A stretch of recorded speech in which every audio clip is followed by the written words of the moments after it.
आइए संस्कार एकेडमी के इस चैनल में आज हम वर्ग 8 के NCERT विज्ञान की पहली पाठ के अंतर्गत चर्चा कर रहे हैं स्टेप ऑफ एग्रीकल्चर। इससे पहले वाले वीडियोज में हम एग्रीकल्चर्स क्या है, एग्रीकल्चर्स का इन्वेंशन कैसे हुआ, आविष्कार कैसे हुआ, फिर हम क्रॉप किसको कहते हैं, फसल किसको कहते हैं, टाइप्स ऑफ क्रॉप्स, ये सब देख चुके हैं। आज हम बात कर रहे हैं स्टेप ऑफ एग्रीकल्चर। कृषि के कितने चरण होते हैं। हम लोग जो फसल का उत्पादन करते हैं, प्रोड्यूसिंग ऑफ क्रॉप करते हैं, तो फसल उत्पादन के कितने चरण होते हैं उस चरण के बारे में बात करेंगे, जिसमें पहला चरण है प्रिपरेशन ऑफ सोयल, अर्थात हम मिट्टी की तैयारी करते हैं। सबसे पहले मिट्टी की तैयारी करते हैं। हम मिट्टी की तैयारी क्यों करते हैं? मिट्टी तैयारी करने का प्रमुख कारण ये है कि हम मिट्टी को उलटते पुलटते हैं, टर्न ऑफ करते हैं। हम मिट्टी को टर्न ऑफ करते हैं, टर्न ऑफ सोइल। मिट्टी को उलटना is called preparation of soil. मिट्टी को उलटना मिट्टी की तैयारी कहलाता है। अब मिट्टी को उलटना हम क्यों उलटाते हैं? जब हमारे ये मिट्टी हैं और इस मिट्टी को ऐसे ऐसे करके हम उलट देते हैं, तो इसके अंदर बहुत सारे जो छिद्र या स्थान बनता है, उस छिद्र या स्थान में हवा भरती है और इस हवा का उपयोग पौधा अपने जड़ों के द्वारा श्वसन की क्रिया में करता है। तो चूंकि हवा चाहिए, इसलिए हम मिट्टी को उलटते हैं। दूसरा कारण ये है कि जब मिट्टी को उल्टा जाता है तो मिट्टी के कण हल्के होते हैं, कणों के बीच जगह बनता है और उस जगह बनने के कारण मिट्टी के जड़ों को फैलने में, ये पौधा के जड़ों को फैलने में सहूलियत होती है, आसानी होती है।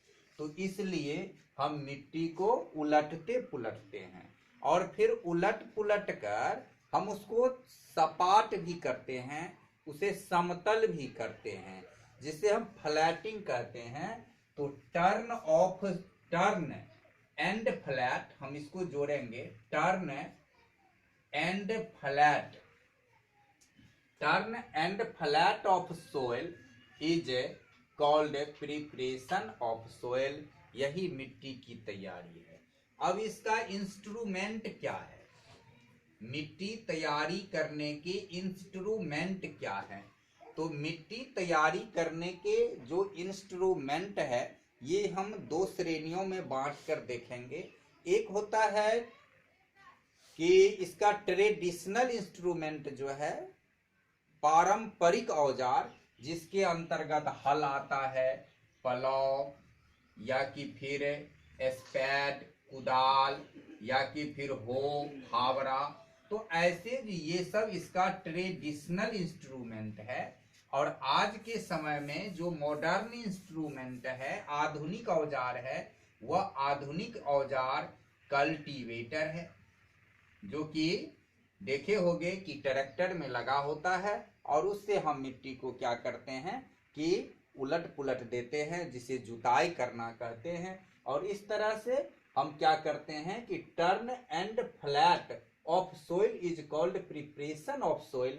मिट्टी को उलटना और चिकना करना, चपटा करना, समतल करना, ये जो है सो हमारा कहलाता है प्रिपरेशन ऑफ सोइल।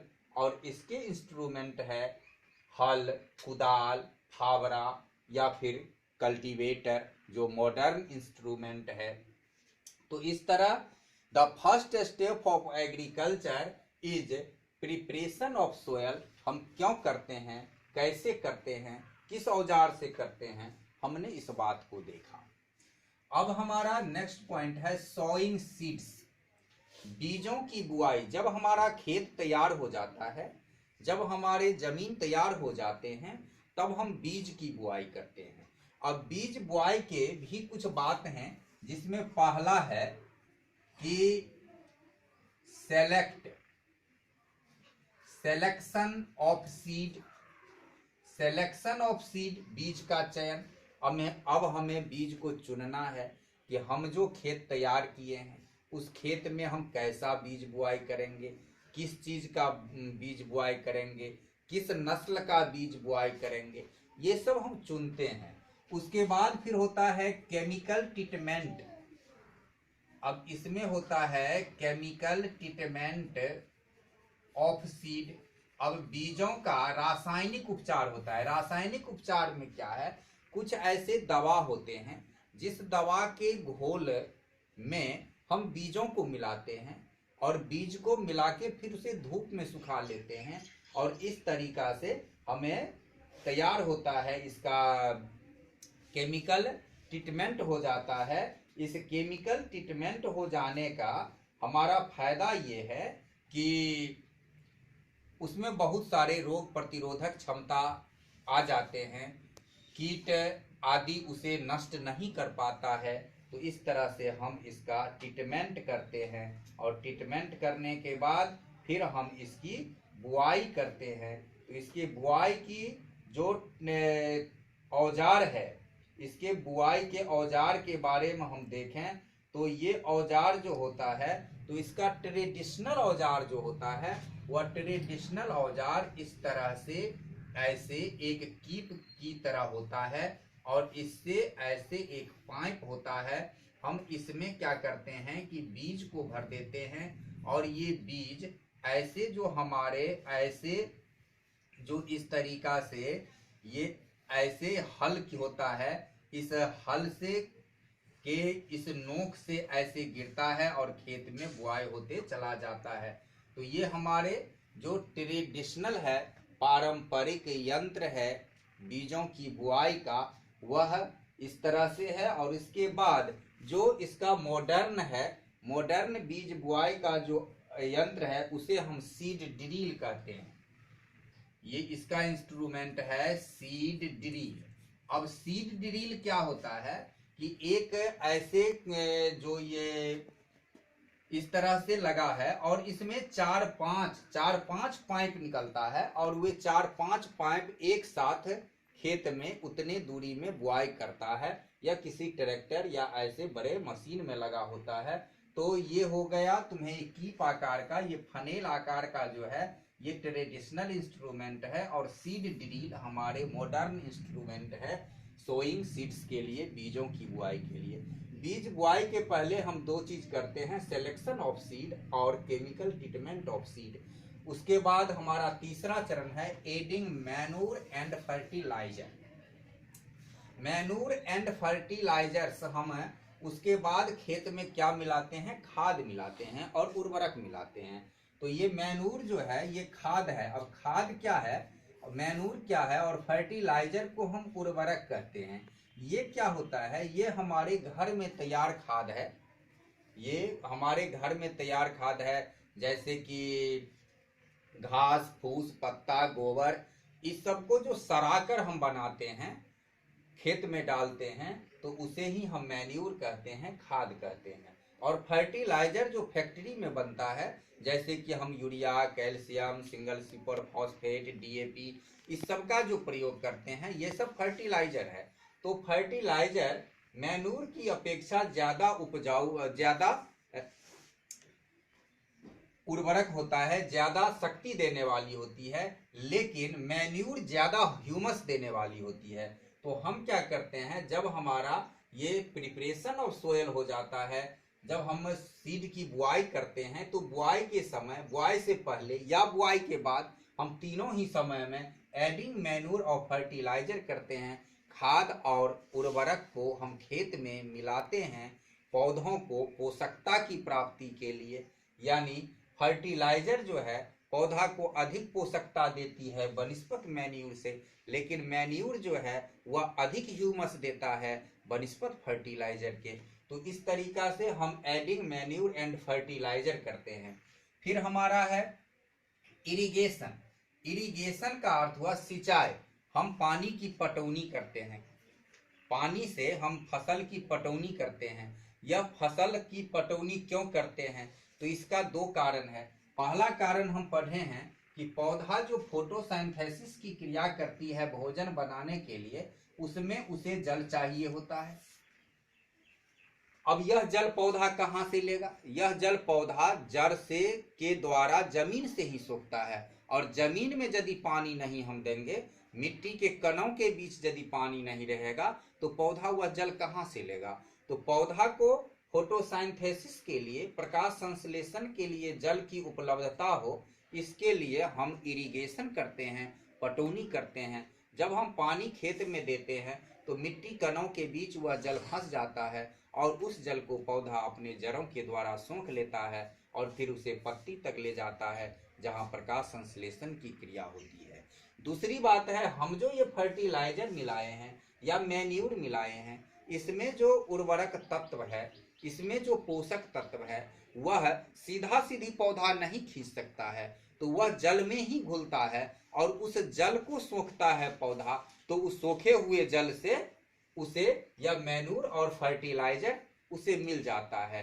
तो इस तरह ये मैन्यूर फर्टिलाइजर का शोषण हो सके, पौधा के उपयोग तक जा सके, और फिर उसे प्रकाश संश्लेषण के लिए जल की प्राप्ति हो, तो इसके लिए हम पौधा को इरिगेशन करते हैं, पटौनी करते हैं, सिंचाई करते हैं। अब सिंचाई के लिए जो ट्रेडिशनल इंस्ट्रूमेंट है, जैसे पहले था कि ढकली जिसको कहते हैं, यह ढकली एक ऐसे बांस या लकड़ी का बड़ा डंडा होता था, जिसके एक सिरा पर, जैसे मान लो ये बांस और इस तरह से लकड़ी का डंडा है, इसके एक सिरा पर ऐसे बाल्टी या और ऐसे कुछ बंधी हुई चीजें होती है, और फिर दूसरी सिरा पर हम इसको क्या करते हैं, कुछ ऐसे इस पर कुछ वजन लाद देते हैं, और बाल्टी को ऐसे खींच के कुआं या कोई जल स्रोत में बाल्टी डुबाते हैं, फिर ऊपर खींचते हैं, इसे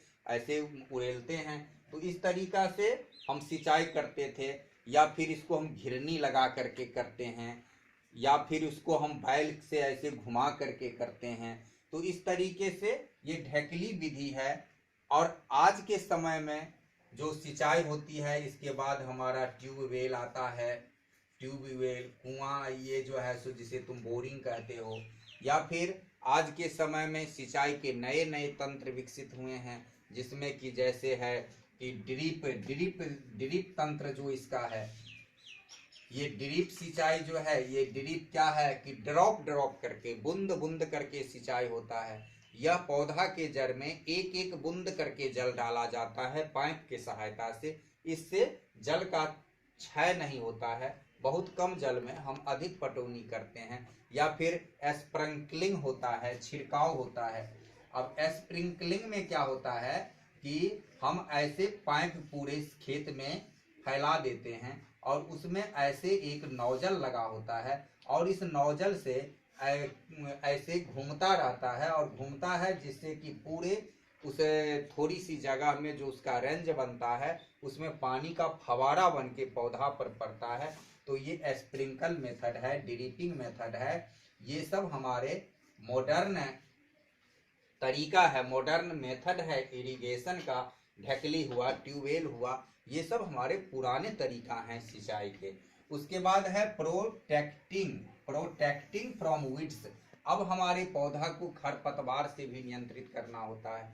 जैसे हम तैयारी किए हुए खेत में खाद भी देंगे, तैयारी हुई खेत में हम उर्वरक भी देंगे, बीज भी बुआई कर देंगे, लेकिन उसके साथ मोथा, चौलाई, बथुआ, ऐसे बहुत सारे खरपतवार जन्म जाते हैं, जो हमारे लिए अनडिजायर्ड हैं, अवांछित हैं, हमें नहीं चाहिए। वह यदि रहेगा तो ये फसल पौधा के लिए जो उर्वरक है, उसके लिए जो पोषक तत्व है उसका उपयोग वे खरपतवार भी करेंगे, जिससे कि हमारे इस पैदावार पर असर पड़ जाएगा।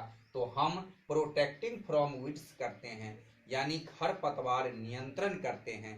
खरपतवार से हम पौधा को बचाते हैं। और इसके लिए हम क्या करते हैं कि ट्रेडिशनल जो पारंपरिक बात है वह खुरपा से, हम जिसे कमठौनी कहते हैं, हम इसे खुरपा से अलग करते हैं।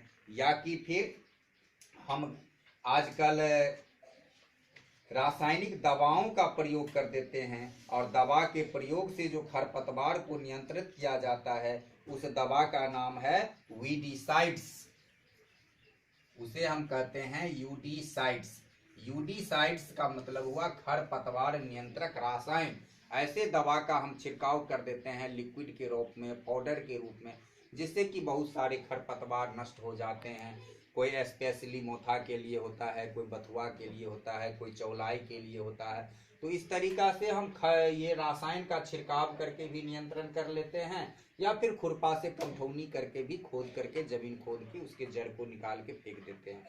तो इस तरह से हम प्रोटेक्टिंग फ्रॉम वीड्स, खरपतवार से नियंत्रण करते हैं। अब होता है हार्वेस्टिंग।